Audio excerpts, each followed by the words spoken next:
would have left the apple, ate the talking snake. Exactly, yeah. I'm like, oh, it moves? Cool. Let's eat it. I got a talking snake over here, y'all. Yeah. Boudreaux. Yeah, Boudreaux, Thibodeau. Let's fry this thing up right here. Let's eat this. You know, I used to actually talk like this, Dave. Who?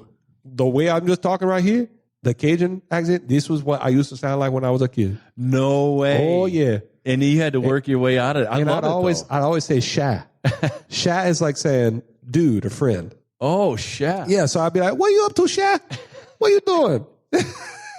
Now I had to work that off when I came to the Carolinas. I had to be like, hey, y'all, what's going on? It's me, Dave Vallier. I love it up here in the north. Yeah. I actually went on a trip. I was a hunting trip with some guys, and there was not a consonant to be heard. It kind of sounded like, and I'm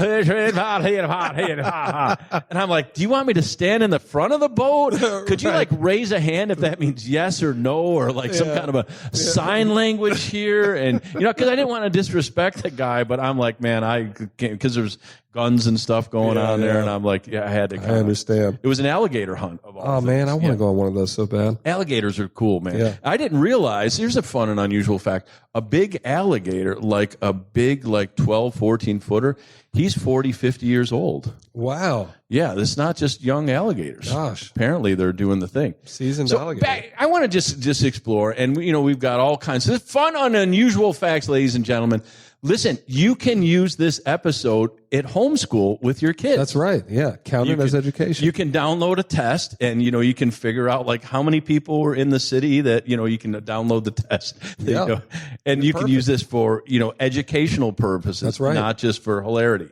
But I'm thinking, like, at a certain point, I feel like this has touched a bone with me. We need to talk about food that we can't eat because our wives want to eat healthy or fancy stuff. Oh, gosh. And I think we could find a whole audience of people. And maybe it's the opposite, like food that the lady wants to eat, but the guy's like, I'm sorry, we don't allow that in here. Yeah, well, I have no right in my house, so it's whatever she wants. Have you had stuff thrown out that you brought home before? Yes, 100%. Oh, yeah, 100%. I've had that but too. my tastes have really changed over the years being with Ellery. 7 years, going on 8 now, being with her. I used to I was just unhealthy, and now I like have no taste for the unhealthy stuff. So you've seen the error of your ways. I have, but honestly, healthy food is kind of way more delicious. I think I called Ellery Hillary earlier, so I didn't even notice. Yeah. But what if Ellery gets drunk as opposed to our first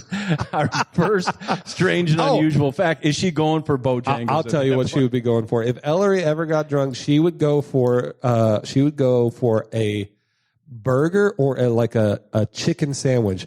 Now I'll tell you, she's gonna get mad at me for this, but I'll tell you her ultimate unhealthy, like, lean in, ladies and gentlemen. Yeah, lean into this. Buffalo wings. That girl loves some buffalo wings.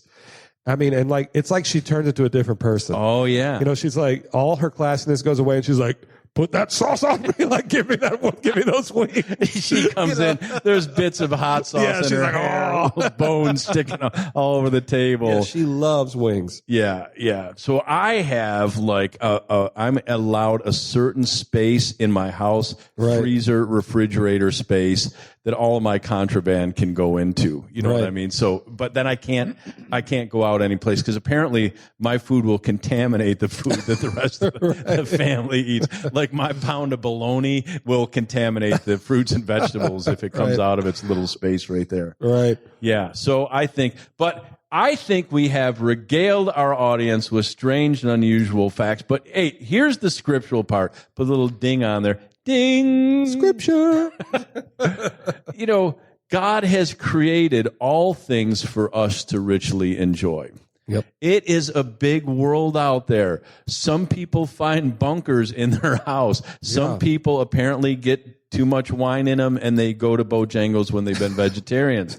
Now, I'm not saying that any of this stuff is good, but all I am saying is, like, isn't it like cool to lighten up and think about the diversity that is out there and that God made this? He knows this stuff. He made these crazy animals and places and stuff. And I think he who sits in the heavens laughs. He laughs. He laughs good. I mean, you got to think about it this way. God made the platypus. The guy has a sense of humor. So The planet. yeah, I'm just saying that thing is a weird looking creature. Anyway, to leave you on that thought, thank you today for joining us on David and Dave, and make sure to share, on Instagram, Facebook, Twitter, all that kind of stuff. And hey, we love you. Come visit us at Morningstar, and we will see you next time. Thank you, guys. David and Dave are David Vallier and Dave Yarns of Morningstar Ministries. If you would like to know more about Morningstar Ministries, please visit their website at www.morningstarministries.org. Join us next time when we continue with the next edition of Drive Time with David and Dave. For David and Dave and their studio team at Morningstar Ministries, this is Chuck Christie saying thanks for lightening up with us. Psalm 2 verse 4 starts out, "For he who sits in the heavens laughs." Tune in again next time and laugh with us. Until then, remember to share, tweet, Insta, Snap, and look us up on Apple and Google Podcasts, Spreaker.com, iHeart, Spotify, and SoundCloud, and many other podcast portals. Make it a great week.